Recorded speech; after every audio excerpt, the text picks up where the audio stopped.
turn 28, I finally found the leader of Gab. And that's an issue because it's very close, to me. So I was seeing the Cherub here at the beginning of the turn with my AD here, and I considered what moves I could do. So the fact that he has a Cherub here probably means he has a hero nearby to summon it. So first I sent my Ice Queen there to see if there was any concealed unit. Then I sent my hero. I saw there was a Cherub there, which confirmed that there was probably some hero nearby. And so I hesitated a lot to go for the Ziggurat because it was quite likely that he had an army nearby. So I sent the Dire Panther and I spotted Gab's army. And then because the Panther could not escape anymore, she didn't have enough movement points, only 12 left. So I sent her to check the army of Gab in more details. So the Ziggurat has two gold dragon and two flyers, dragon flyers, and some other units, I think. So it means also it's going to convert probably an additional flyer next turn. His leader is quite impressive, as usual with Gab. So 60 HP, 20 defense, 14 resistance. Usual Theocrat stuff, so Bestow Iron Heart, Touch of Faith, Healing, Convert, Aura of Resistance, Chaplain, Strong Will, Secret Arms, Vow of Poverty, Divine Justicars, of course, and then some additional abilities, so a shield for an additional +2, defense against non-flanking attacks, Inflict Chilling, like I have, free movement from a boot, but actually not useful because he's flying, Tireless, True Sight from the Wyvern, oh that's nice. The Wyvern, 40% Blight protection and fire protection from the Wyvern, that's very nice. The best mount. Elite Node Serpent that he had at the beginning that he mind controlled with some Evangelist. A flyer that he got probably from a quest. So I'm quite annoyed that I never got Seed of Distrust to prevent him from doing quests. Elite Apprentice, a Toadstool Fairy, one Cherub, a second Cherub, and a second Toadstool Fairy. So I've got 4 Cherubs in this area. So I considered my moves carefully, and I think the best solution is so first to use. So I got Partisan Army this turn thanks to clearing the Sphinx Temple, which I'll go back to soon after. So I still have 193 research points to use, and it looks like I used 37 casting points last turn. I should actually check that. I'm going to check that on the video. I'm going to post this video.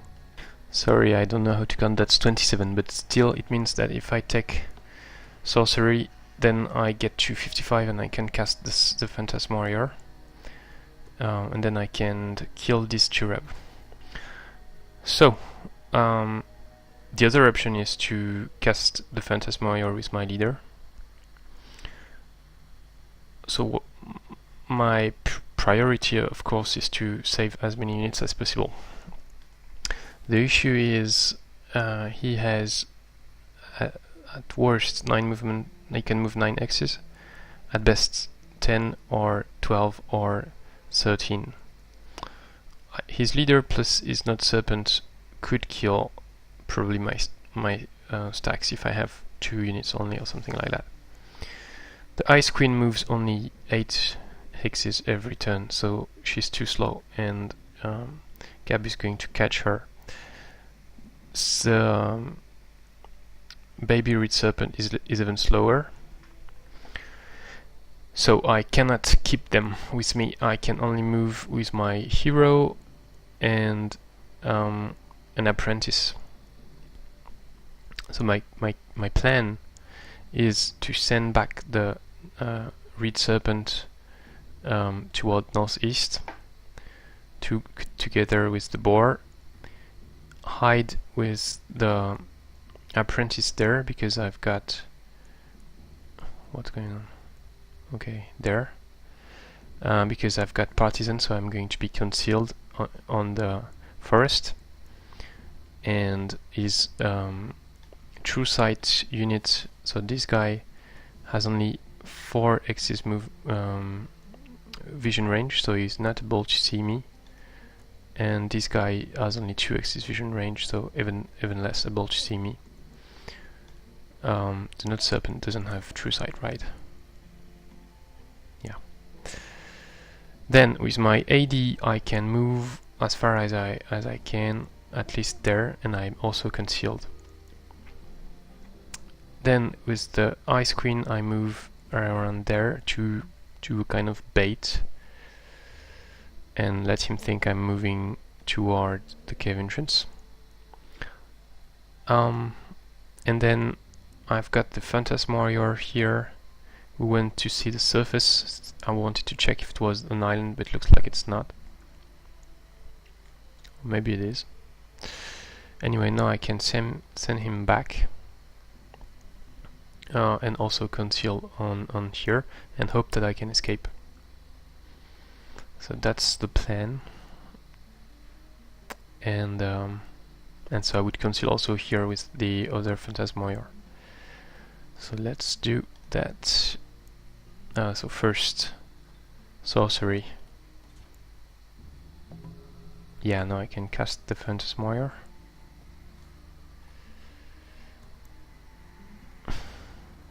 And 2 casting points left, so that's good. I cannot cast any bullshit during the fight. Yep. Oh, exact same result as before. So now I can move a little while staying concealed. So I guess I'm going to, or I can just move there. But then he's probably going to see me next turn. He can send a Cherub. The Cherubs on the ground, they have night vision, so they have 7 hexes vision range. Can move up to here, and then, or he could probably cast another Cherub. Then he has 1, 2, 3, 4, 5, 6, 7. Yeah, so he can see up to here. Yeah, I can be just out of vision range. I need to check the fight. See how many casting points he has left.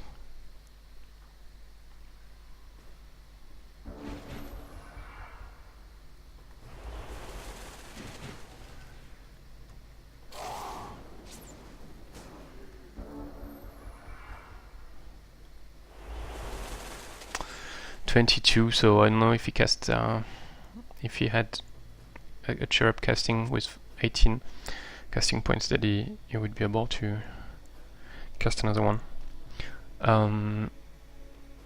76, so 76, that's probably 6 Cherubs plus 40 from something else. So if I move there, then I'm a bit close. I guess that's better to move there. But let's move my hero first. See what I can see. Oh shit! Another one, of course. So I might be able to find my AD or not. We'll see. So then I guess it's better to stay concealed.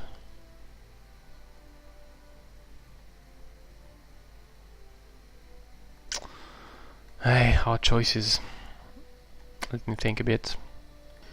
Yeah, I guess it's better to stay concealed. If he attacks me, then he will kill me because I've got only 3 HP left. So I can maybe try to go there, around there, and try to escape through this route. So he has 9 movement points. Yeah, so if I go there, I'm more or less safe. from this side. On the other side can reach me, but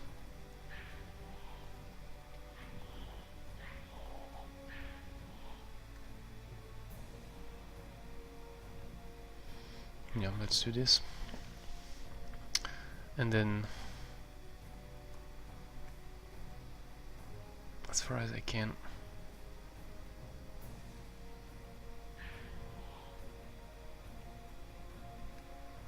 Oh, I should have moved there and then I would have been able to heal. That's a bit stupid.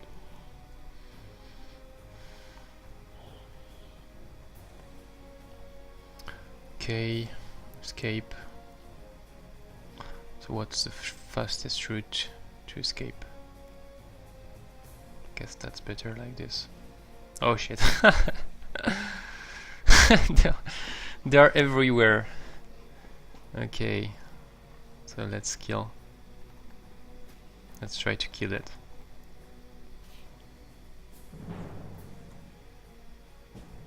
Yeah, good. Did he use some additional casting points? Yeah, he did. That's good.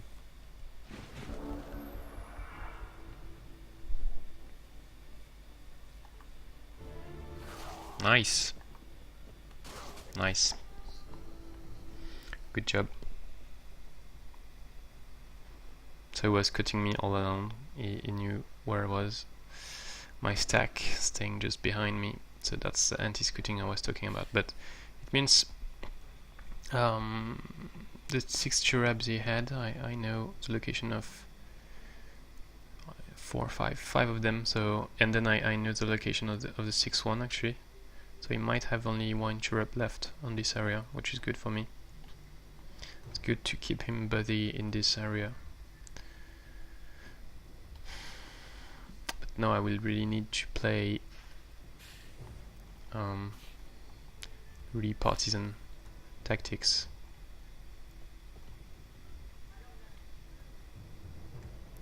Okay, then here I try to move away. Okay, then I disband to avoid giving him a free win. So I guess he didn't get 3 defeats in a row. Oh, he did. Nice, very nice. So he took another defeat from Independence, it means.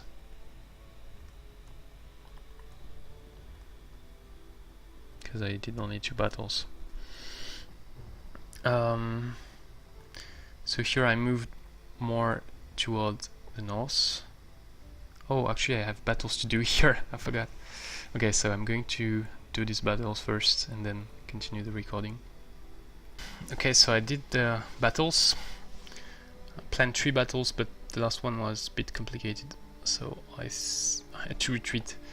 First one was against the Flowrock Quarry. I made a mistake not starting regrouped with all my 4 units, but in the end it proved to be a good idea. I was kind of lucky with the movement of the enemy units. So I've got 2 Blight Doctors weakening me all the time, and then massive blight damage, big danger from the Swarm Darters, 2 tier 3. So I decided to take down the Swarm Darter first, but that put me in a difficult situation because then the Goblin Big Beetle could reach my Fairy, and then I would have trouble to flank the Big Beetle to disengage with the Fairy and be able to kill the Big Beetle. I was quite I was not that worried about killing the Big Beetle if I can disengage the Fairy, because I've got really massive damage, especially with the Artica conjuncture in the House of Artica, which increased the frost damage. So I moved my Firstborn here, expecting the Goblin Big Beetle to move there take one hit, attack the fairy, and then the second Big Beetle to arrive on me, which would not be a very good situation. But the Blight Doctor moved first and blocked the way, so the tier 3 had to move around, which then was nice, because the useless Goblin Marauder here suddenly became useful, being able to split the two Big Beetles, one on the right, one on the left. So then I moved away, but just 1x outside the range of the Big Beetle, the top Big Beetle, and it worked, and I managed to bait him. So in order for that to work, I had to move back as much as I could with all the rest of my units. So I phased away, and I moved the Firstborn to prevent flanking on the fairy. The fairy did some massive damage, and I had about 50% chance of killing the Blight Doctor, but I just did 17 damage instead of 14, so it was left with 1 HP, which meant it did about 30 damage on the fairy. And then my Firstborn is also weakened, but the beetle still doesn't attack it, probably due to fire aura, because the Firstborn is elite. So then I retreat with the Marauder. I finish the Blight Doctor, try to dispel for 50% chance. Oh no, actually I didn't try the blight damage. So I didn't try because the Big Beetle could still reach me by taking one hit, and if I was not guarding, I would take about 7 to 10 more additional damage. So I decided not to take the risk of actually dispelling the blight on myself, on the Apprentice. Then I can just destroy the Big Beetle, as I said, with the fairy, and I position myself in a way that the last Big Beetle can reach me. I dispel the weakened, and then I finish the fight. So I did take some damage on my non-fairy unit, because the fairy I can heal it with my magical being, but the others I can't, so I need to avoid taking damage as much as possible. But still, it was okay. I didn't take too much damage. Then I did a Magma Forge, and I tried, because I can heal my fairy, so I tried to focus the damage on the fairy, but actually I took quite a lot of damage on it.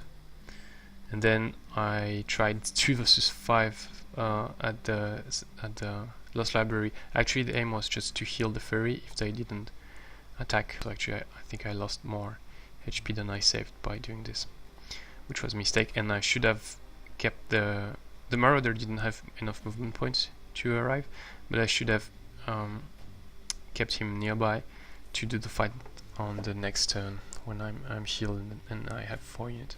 So I will still have to send the Marauder back, and I guess first I'll have to think again how I can beat these guys, because they are quite strong actually.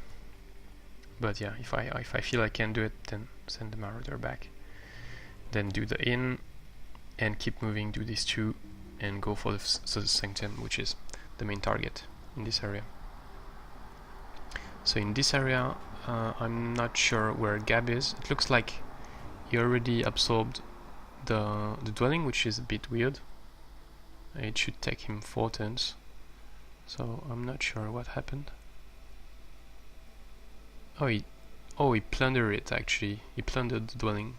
Interesting. I didn't think he would do that, but well, that's actually better for me, because I think you could have done much better by keeping it than by burning it. So that's why it took 2 turns, because yes, he plundered it. Yeah.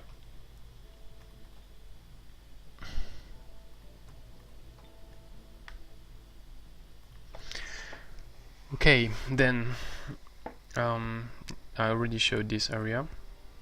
There is a nice Sphinx Temple here, but I'm afraid I won't be able to clear it, which is a shame, because it means Gab will be able to clear it. I might try with my AD, but that's quite dangerous. And then eventually this area. So I tried to spot the Cherub who was there the previous turn, did a kind of map of where it could be, sent the Frostling south, checked underground with the Wisp and the Jester, then sent the Wisp a bit up and finally found it.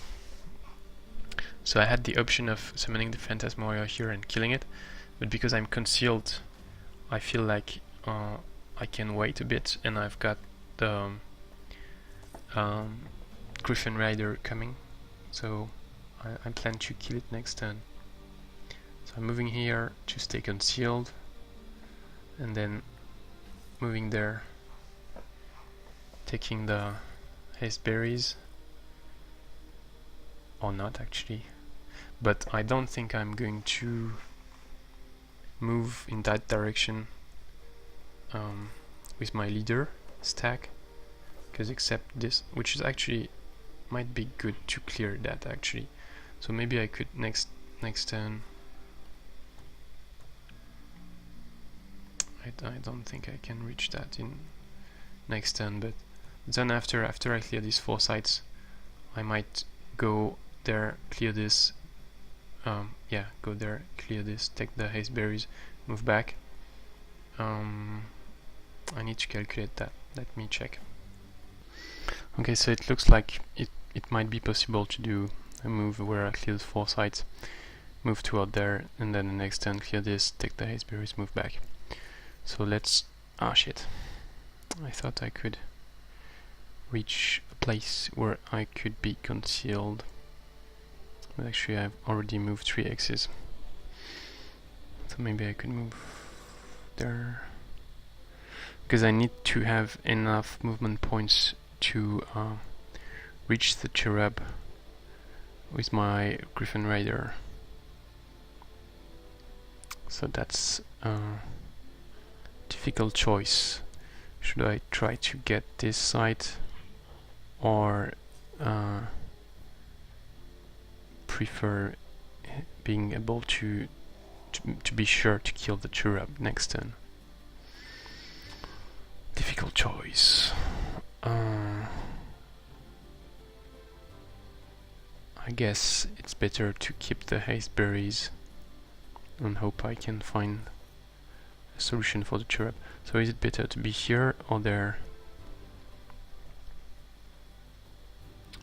Here is a bit easier to reach this area. I guess that's better. Let's do that.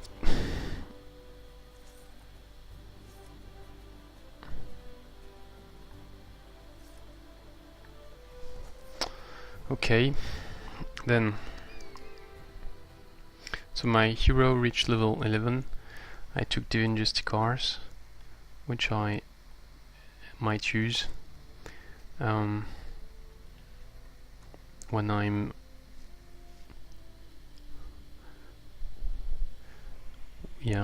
when I want to clear structures which are a bit difficult.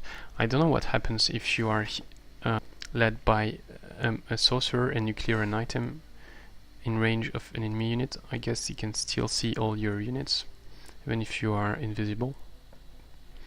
Would have to test that. So I did 2 battles. Leaders. First one was the Sphinx. It would be interesting to show it, but the video is already running at more than 20 minutes, I think, so let's skip it. I had to sacrifice Shredder, then I did this fight, retreated to be able to attack again and heal, taking advantage of guerrilla tactics.